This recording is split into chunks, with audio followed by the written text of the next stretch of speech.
salaamaaleykum dal leen ak jàmm ci Xarala Academy mbokk seen Xarala Academy tey suñu vidéo dañoo ñëw ci loo xamante ni lu am solo la muy ay question yoo xamante ni da ngeen ñu koy posé saa su ne question yooyu bokk na si Xarala yan formation lay offrir maanaam tey lan nga mën a jàng ci Xarala. beneen bi bokk na si mooy tey ci Xarala ndax seen formation yëpp dafa laaj nga am ay diplôme bac wala BFM wala beneen diplôme ndax Xarala bu la formé ba pare da lay dimbali ngir nga am emploi maanaam nga am liggéey wala nga am xëy. salaamaaleykum dalal leen ak jàmm ci Xarala Academy bu nekkee yaa ngi doog gis vidéo bi maa ngi lay ñaan nga abonné nga partagé aussi vidéo bi ndax loolu dinañu permettre ñu mën a aider ñu bëri ngir ñu xam Xarala lu muy def ak aussi lan ngeen mën a jàng ci Xarala. léegi ngir tontu ci première laaj bi nga xamante ni moom mooy tey Xarala yan formation lay offrir maanaam tey lan nga mën a jàng ci Xarala. Xarala day offrir ay formation ci 4 domaines. bu si njëkk moom mooy lan ci wàllum développement d' application web mobile maanaam tey naka ngay créer naka ngay defaree application yoo xamante ni mobile la application yoo mën a télécharger Play Store wala application yoo xamante ni comme genre site internet la par exemple tey boo duggee ci Google Play nga bind Xarala nga télécharger application boobu naka ngay defaree genre application yooyu. benn bis topp moom mooy application web moom mooy lan mooy application yoo xamante ni da nga koy fekk ci navigateur yi navigateur mën na nekk Google Chrome. mën na nekk Firefox mën na nekk aussi Brave browser donc boo duggee si navigateur yooyu nga tàppe benn turu site application yooyu nooy def ba créer. léegi beneen domaine de formation moom mooy lan mooy marketing digital mooy tey naka ngay def ba fësal li nit ñi def ci internet bi. marketing bokk na si tey produit bi ñu am nii par exemple bon am naa benn montre naka laa mën a def ba montre bii nii àdduna bi yëpp yëg ni am naa ko wala tey damay jaay ci internet bi mu bëgg li may jaay. nit ñu bëri gis ko mu bëgg li may jaay mu fës loolu lañ naan marketing digital. léegi ci marketing digital nag dafa am ay sous-domaine lu ci mel ne community management moom mooy gérer ay page Facebook Instagram gérer aussi ay page LinkedIn. am na aussi lu ñu naan référencement c'est-à-dire tey ñu jël benn site positionné sur Google comme tey boo bindee benn mot-clé formation en ligne au Sénégal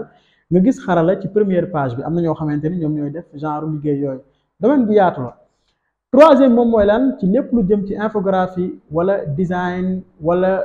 lu jëm ci wàllu woowu noonu mooy tey par exemple support de communication yi nga xamante dañ koy publier ci réseaux sociaux yi wala affiche yi ñuy defar wala tey vidéo yi nga xamante dañ ko bëgg monter di ko dugal ci internet bi naka lañ koy defaree formation boobu aussi ñun dañ koy offrir. bu mujj moom mooy lan mooy gestion de projet tey ñu bëri ñu am ay projet mais duñ xam fan la ñuy commencer ak fan la ñu war a yem tey dañ lay jàngal boo amee benn projet wala bu ñu la joxee benn projet. fooy commencer ak lan moo stop ak lan moo stop ba projet boobu noonu jeex. léegi boobu moo nekk première question bi mooy formation yi nga xamante ni Xarala da koy offrir. léegi formation boobu noonu yan ñooy prérequis tey boo ci bëggee bokk naka ngay def ndax tey da nga war a am bac wala nga am BFEM wala déet. léegi ngir ñu bokk ci formation Xarala yi lu yomb la soxlawul bac soxlawul BFEM mais da ngay mën benn làkk boo xamante ni dañ ci mën a wax dañ ci mën a tamit bind moo xam anglais la wala français la wala beneen langue la boo xam ne di nga si mën a jàngee tey xam-xam boobu noonu. léegi ngir nga bokk si lu yomb la envoyé benn message WhatsApp ci 77 860 60 64 donc numéro yooyu yëpp mi ngi affiché fii nii su ngeen si envoyé message rek ngeen leen wax naka ngeen def pour inscrire. léegi nag bu ngeen defee formation pare lan moo ciy topp loolu lu am solo ci Xarala. Xarala dañoo am lu nga xamante ni école yu bëri amu ko mooy ñun dañuy accompagner suñu apprenant yi tey boo jàngee Xarala pare luy njëkk a def mooy dañ lay wutal stage donc stage boobu noonu c'est garanti tey boo defee formation Xarala da ngay am stage. léegi foofu duñ fa yam waaye dañuy dugal ci benn réseau boo xamante ni tey dafa am ay recruteurs am ay employeurs am tamit ay coach en développement personnel ak en gestion de carrière. loolu moom mooy lan tey cours yooyu ñoo lay permettre nga xam nooy bindee CV